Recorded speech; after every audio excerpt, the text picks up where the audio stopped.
Hello buddies, দাঁড়াও দাঁড়াও, আগে তোমরা এই ভিউটা দেখো।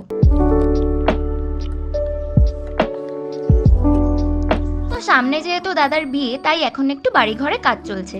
দেখো, বাড়িতে বিয়ে লাগবে আর ঘর রং হবে না, বাড়িতে নতুন ঘর হবে না, এটা তো হতে পারে না।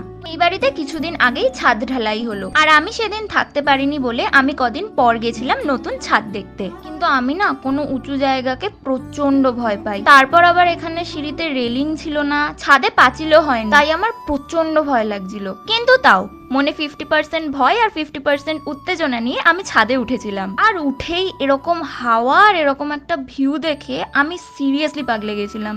তাও আমার মাথায় এই চিন্তাগুলোই ঘুরছিল যে এক্ষুনি আমি পড়ে যাব, আমার মাথাটা ঘুরে যাবে আর আমি নিচে পড়ে মরে যাব। আর আমি ভয় পাচ্ছি দেখে এই মেয়েটা যেন আরো বেশি তিরিং বিরিং করছিল। তারপর নিচে নেমে আমরা কার্ড বানাচ্ছিলাম, যেটা আসবে পরের পার্টে। আজকের জন্য টাটা।